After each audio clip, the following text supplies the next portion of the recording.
you take a trip to the southeast corner of Northwest 23rd and MacArthur, you'll stumble upon the MacArthur Park Shopping Center. Minutes from I-44 lies a hidden gem, Queen of Sheba Ethiopian Restaurant. Queen of Sheba has provided an opportunity for Oklahoma City's residents to enjoy the delights of Ethiopian cuisine without the need for a costly plane ticket for the last 16 years. Upon entering the restaurant, you are greeted with a varied array of art displayed on each wall. Once you arrive to your table, you will be provided with a steamy cloth so that you can prepare for your hands-on experience. You'll be automatically served a refreshing glass of water, but you can certainly opt to enjoy a nice glass of cozy spiced tea. The spread begins with sliced pieces of injera, a tangy fermented bread used to gather tasty stews piled high on another large injera disc. Here we have the vegetarian, which is also vegan, sampler for two. Stews comprised of collards, lentils, carrots, potatoes, and green beans line the injera and encourage your appetite. Oh yeah, there's also a salad in the middle. Simply unroll the injera and dig in. Preferably with your right hand, tear off a spongy bit of bread and explore the different textures and flavors presented before you. And don't be afraid to embrace the silence while you chew. Fortunately, I had a moment to sit down with Jeremiah, who works at Queen of Sheba, and ask him a few questions about the Ethiopian way of life. My name is Ermias Wandimu, or Jeremiah. So, what's important to you as far as sitting down for a meal? Is usually you have a lot of people when you're eating, or would you find that you eat meals mostly by yourself? No, absolutely not by myself. Yeah. Born and raised in Ethiopia. Yeah. Just the culture of Ethiopia itself, especially when it comes to meal, is the culture is more family oriented. Yes. So you always eat food like just with family or friend. Which would make sense with this. Yeah, just the way like it just presents itself. Do you find are most foods eaten with the hands, or do you use forks or anything like that? Yeah, definitely with you use the hands. That's perfect. I wish that's how we ate here. Yeah, because you actually like just get connected to the food that you eat. Just the hands-on, definitely. I mean, of course, for people who prefer like use silverware. Totally an option. We do have that. But no one would look at you funny if you just grabbed. And I think like just one of the fun part of dining in an Ethiopian restaurant is even for a person like this the first time like an eating meal is using their hand. Yeah, it's a respect, and you really have to take some time. Yes. You can't just shovel it in. Right. Yeah. Yeah. They have to fit in your hand. You can get a lot more in a spoon. Yeah. Yeah. You can actually like just feel it, like just the texture, whether you like it or not, or it's just I think it's you get more connected to your meal when you use your hand. Yeah. So I'm curious because I know that there are lots of different states in Africa. Right. So would you say that an easy way to kind of split them up would be like north, south, east, and west, or are there even more differences within those regions? It's completely different.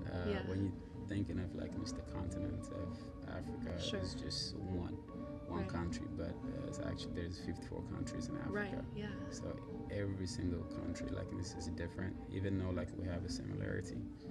It's different. Just if you take Ethiopia, just by itself, Ethiopia is one country, but you do have like a lot of provinces. Okay.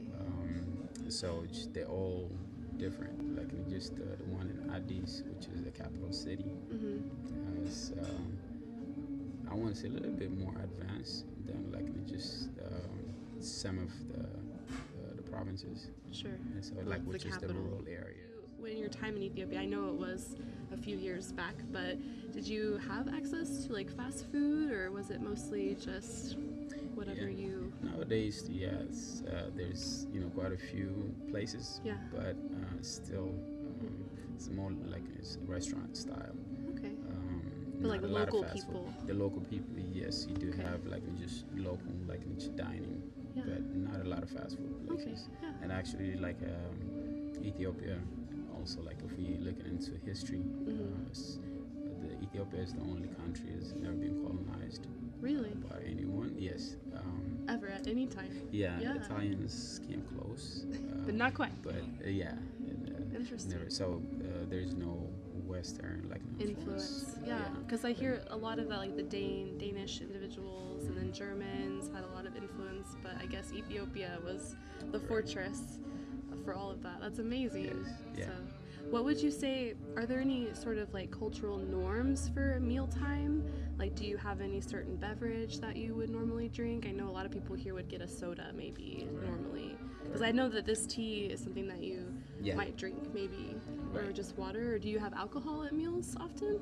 You do have just a variety of stuff, from alcohol to coffee and tea and all those things.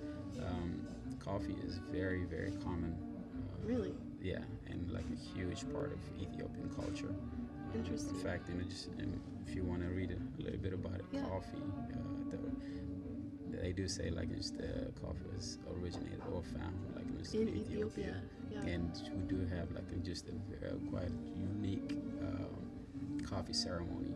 So whether like in the mornings or during lunch or dinner time, mostly like women prepare the coffee ceremony. And that could be multiple times during the day or daily? Even? Yeah, multiple times. Like mostly I would say it's lunch and dinner time, just because like in the morning not a lot of people have time to sit down, and because you actually have to sit down and enjoy the whole process. Everything, like the whole process starts from washing the green beans to roasting it and grinding it in front of you, and just making it on brew it like in just a special pot called jabana. Okay, a jabana. And just the way they serve you, just this kind of espresso shot as far as like when it comes to liquor or like beer. There's a lot of local beers, and also honey wine is very famous. Wine. Yeah, it's extremely like it's nice. Yeah, and so yeah. I was just curious. So, do you have any sort of like feasts or festivals or times that you fast that you might want to share? Yes, it all depends on. I want to say like just quote unquote like religion, denomination that you are in. Yeah. The Orthodox religion. Right. There's a different type of fasting. I guess there's one that takes 2 months, 16 days, and a month. This kind of fasting. Is it the complete? Are you abstaining from all just certain types of foods, right? Like, is there still some food that?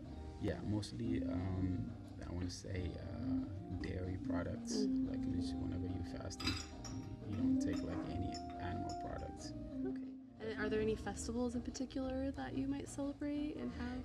Yeah, you do have New Year Eve. I mean New Year, of course, and then you have Easter. Okay. What else?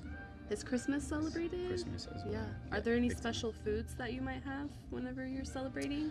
Mostly, yes. Yeah. Dairy products. That's it. Like so it's just, really the abstaining, but there's nothing that you might make special only. Because I know, like for instance, in America on Easter, a lot of families might make a ham when they wouldn't normally make a ham. You know. Right. So is there anything that is made special?